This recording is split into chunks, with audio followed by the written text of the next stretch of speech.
Lou Gehrig, the Iron Horse, played in 2,130 consecutive games for the New York Yankees and put up incredible offensive numbers before a tragic illness ended his baseball career and life.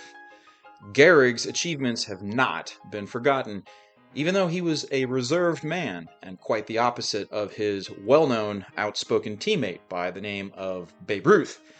You may have heard of that guy. But what if Gehrig had played for the St. Louis Browns instead of the New York Yankees?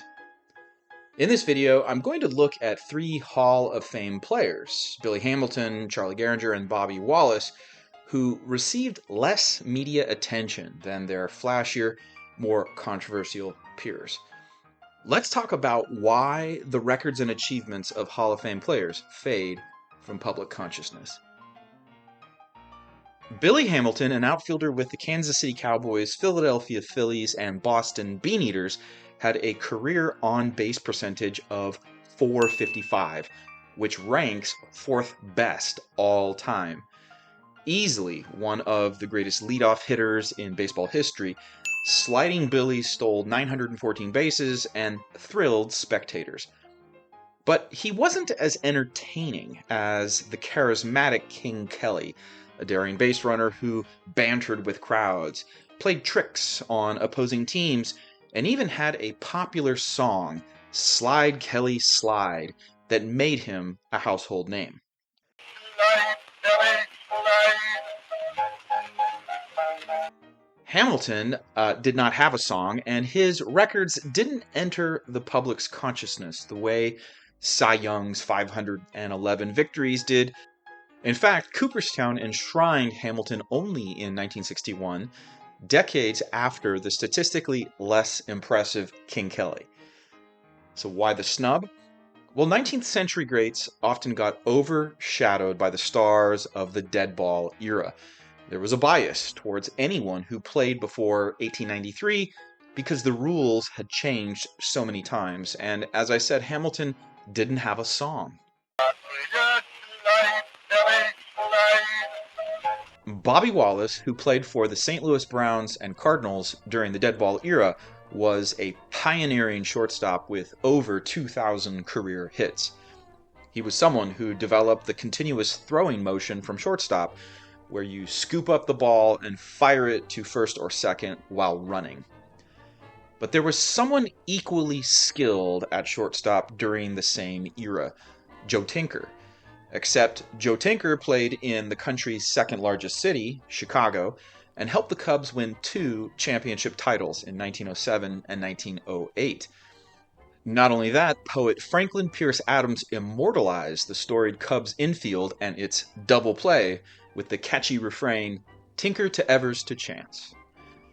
In contrast, Wallace never played on a pennant-winning team. He retired as the all-time leader in double plays, turned by a shortstop, but he didn't have a memorable poem lionizing his skills or a big city to remember his championships, and so the name Bobby Wallace faded. Charlie Gehringer, the mechanical man, is one of the most overlooked players in the Hall of Fame, despite an incredible career with the Detroit Tigers. His 85 wins above replacement puts him ahead of Pete Rose and Ozzie Smith. So what gives? Here are 4 reasons. First, Gehringer let his play on the field speak for him rather than engaging in self-promotion. He didn't say much to the press and didn't attract the media's attention in an era when Babe Ruth and Dizzy Dean grabbed headlines. If social media had existed, Babe Ruth and Dizzy Dean would have been all over it. It's hard to imagine that they wouldn't have issued splashy, controversial posts. Second, Gehringer played with stream-like consistency. He batted over .300 in 13 seasons and was a league leader in hits, doubles, and runs.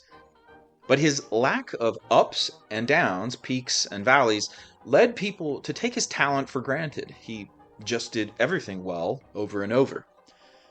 Third, Gehringer played in Detroit, a smaller market with less media coverage compared to the Northeastern teams in Boston, New York, and Philadelphia. And more generally, where you play matters for public memory. Fourth, strong defensive play at second base did not garner much attention. Gehringer led the American League in assists 7 times, but he wasn't a home run hitter in an era fascinated by them. Homers grab headlines, not preventing runs with one's glove. Sometimes the key people in an organization are quiet and unassuming, and they may like it that way. Hamilton, Gehringer, and Wallace were private and modest men. They didn't seek attention, they just went about their business. Perhaps unsurprisingly, all three had happy marriages and lived long lives. Here is Gehringer and his wife Josephine at a ball game in 1978. Sometimes, the quiet ones get rewarded in other ways. Hey, thanks for watching this one. In the comments, I'm curious to hear which Hall of Fame greats you think have faded from public consciousness and why.